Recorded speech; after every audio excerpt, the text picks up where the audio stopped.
सो है गाइस, आज की इस वीडियो में हम इम्पॉर्टेंट एमसीक्यूज़ को देखेंगे। ये जो एमसीक्यूज़ हैं ये बहुत ही इम्पॉर्टेंट हैं हर एक एग्ज़ाम के लिए। नाउ बढ़ते हैं आगे, लेकिन आगे बढ़ने से पहले आपसे रिक्वेस्ट है, प्लीज़ वीडियो को लाइक करना और चैनल को सब्सक्राइब करना। नाउ द क्वेश्चन क्या बोलता है, who was the constitutional adviser to the constituent assembly. इनमें से कौन सा बंदा कॉन्स्टिट्यूशनल एडवाइज़र था कॉन्स्टिट्यूएंट असेंबली के लिए? Option A doctor B R Ambedkar, B N Rao, option C K M Munshi, option D Jawaharlal Nehru. तो इसका जो सही आंसर है वो ऑप्शन बी है, यानी कि बी एन राव जो था ये कॉन्स्टिट्यूशनल एडवाइज़र था कॉन्स्टिट्यूएंट असेंबली के लिए। ठीक है। Now the next question, which article of the Indian constitution deals with the abolition of untouchability. Untouchability को कौन सा आर्टिकल अबॉलिश करता है इंडियन कॉन्स्टिट्यूशन में? Option A article 14, option B article 17, option C article 19, option D article 21।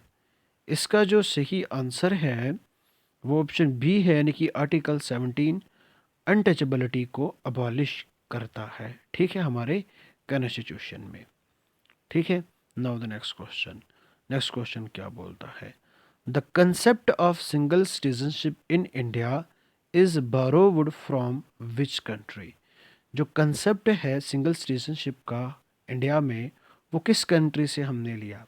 Option A USA, option B UK, option C Canada, option D France. इसका जो सही answer है वो ऑप्शन बी है, यानी कि यूके से। कहाँ से? यूके से हमने सिंगल सिटीजनशिप के कंसेप्ट को बारो किया है। ठीक है। Now the next question, the method of election of the president of India is inspired by which country. जो मेथड है प्रेसिडेंट के इलेक्शन को लेकर वो हमने किस कंट्री के या किस कंट्री से बारो की है, या किस कंट्री से हम इंस्पायर हुए हैं? Option A USA, option B UK, option C Ireland, option D Australia. तो इसका जो सही आंसर है वो ऑप्शन सी है, यानी कि आयरलैंड से हमने जो इलेक्शन है प्रेसिडेंट का वो बारो किया है, method of election of the president of India. ठीक है। Now the next question, next question क्या बोलता है, the committee recommended the language of the constitution. Which committee recommended the language of the constitution? किस कमेटी ने constitution की language को recommend किया? Option A drafting committee, option B language committee, option C advisory committee, option D union powers committee. तो इसका जो सही answer है वो ऑप्शन बी है, यानी कि लैंग्वेज कमेटी ने जो लैंग्वेज है कॉन्स्टिट्यूशन के लिए उसको रिकमेंड किया। ठीक है। Now the next question, next question क्या बोलता है, which part of the constitution deals with citizenship. कौन सा पार्ट जो कि कॉन्स्टिट्यूशन का है जो सिटीजनशिप के साथ डील करता है? Option A part 1, part 2, part 3 या फिर पार्ट 4। इसका जो सही आंसर है वो ऑप्शन बी है, यानी कि पार्ट 2 जो है हमारे कॉन्स्टिट्यूशन का ये डील करता है सिटीजनशिप के साथ, फ्रॉम आर्टिकल 5 टू आर्टिकल 11। ठीक है। इसमें हमारा क्या आता है? इसमें हमारा सिटीजनशिप आता है। कहाँ से? पार्ट सेकंड में आर्टिकल 5 से लेकर 11 तक हमारा क्या है? सिटीजनशिप है। ठीक है। Now the next question, the term Republic in the preamble means. जो टर्म रिपब्लिक है प्रियम्बल में उसका मतलब क्या है? Head of the state is elected. क्या हेड ऑफ स्टेट जो है वो इलेक्टेड है? Head of the state is hereditary, या फिर हेड हैज़ नो रिलीजन, या फिर रूल ऑफ लॉ। इसका जो सही आंसर है वो ऑप्शन ए है, यानी कि head of the state is elected. क्या है? Head of the state elected, ना कि hereditary. Okay. Now the next question, next question क्या बोलता है, how long did it takes to draft the constitution. Indian constitution. ठीक है, कितना टाइम लगा इंडियन कॉन्स्टिट्यूशन को ड्राफ्ट करने में?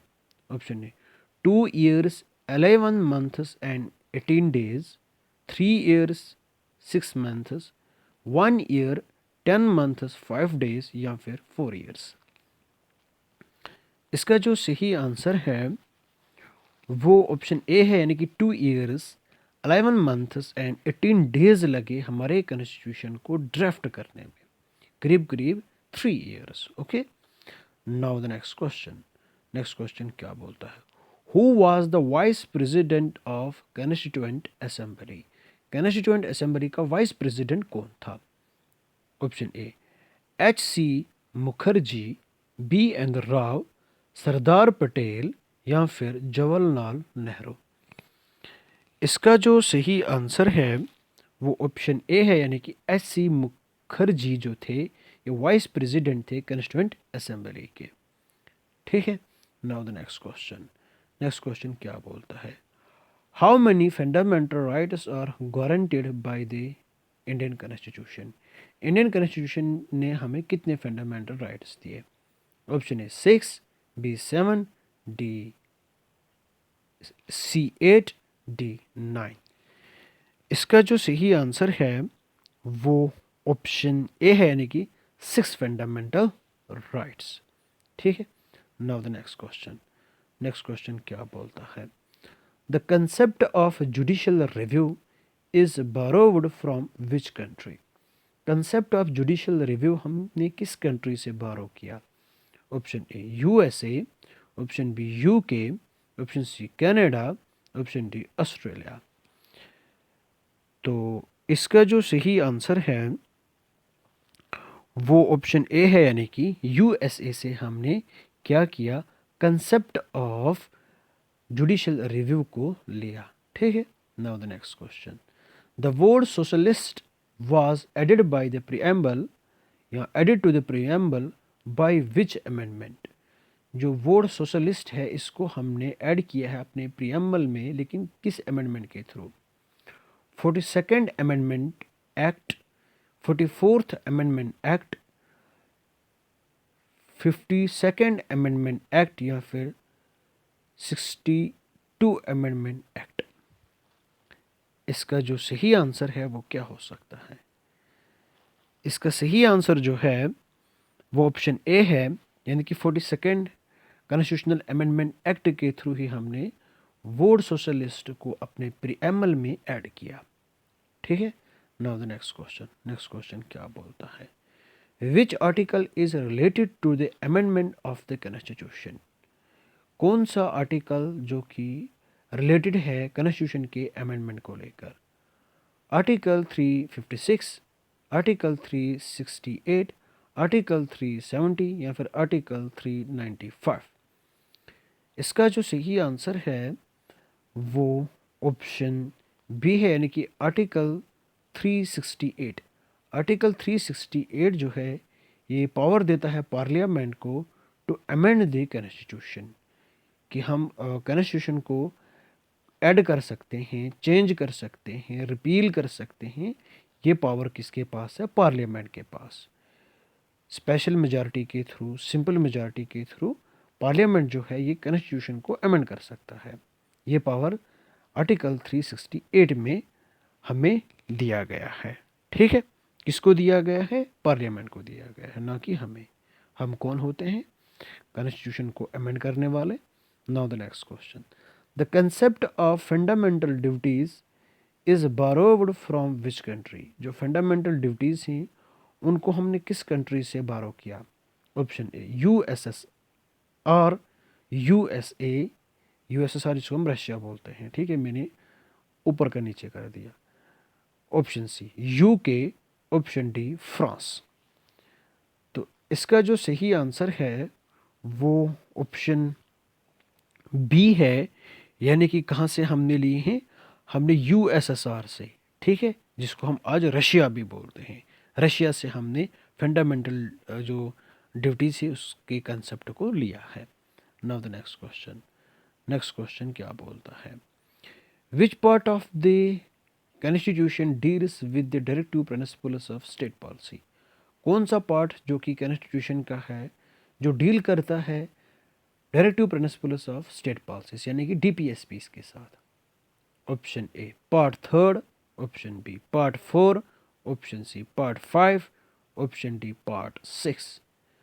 तो इसका जो सही आंसर है वो ऑप्शन बी है, यानी कि पार्ट फोर। पार्ट फोर में हमारी DPSPs आती हैं।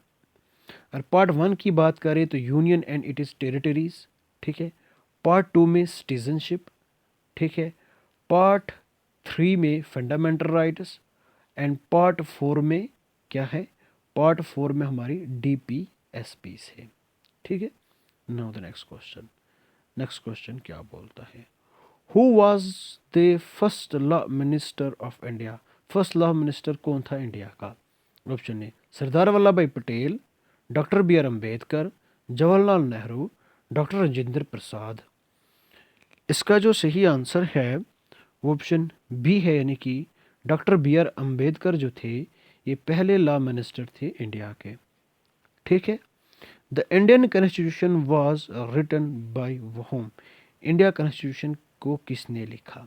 Option A Prem Bihari Narayan Raizada, option B doctor BR Ambedkar, option C Jawaharlal Nehru, option D Sardar Vallabhbhai Patel. इसका जो सही आंसर है वो ऑप्शन ए है प्रेम बिहारी नारायण रायजादा। इसने कॉन्स्टिट्यूशन को हैंड से राइट किया, ठीक है, अपने हाथ से लिखा, हैंड रिटन बाय। हाँ, okay. Now the next question. Next question क्या बोलता है, the emergency provision in the Indian constitution are inspired by which country. जो इमरजेंसी प्रोविजन है इंडियन कॉन्स्टिट्यूशन में वो हमने किस कंट्री से इंस्पायर होकर लिया है। ज़्यादा लेंथी वीडियो में या ज़्यादा लेंथी MCQs में आदमी को थोड़ा उधर इधर हो जाता है क्योंकि टाइम का इशू है, इस वजह से। Option A USA, B Germany, C UK, D Canada. तो कहाँ से हमने इमरजेंसी प्रोविज़न लिया है। इसका जो सही आंसर है वो ऑप्शन बी है, यानी कि जर्मनी से। वाइमार कॉन्स्टिट्यूशन ऑफ जर्मनी से हमने क्या लिया है, इमरजेंसी का प्रोविजन, ठीक है। Now the next question.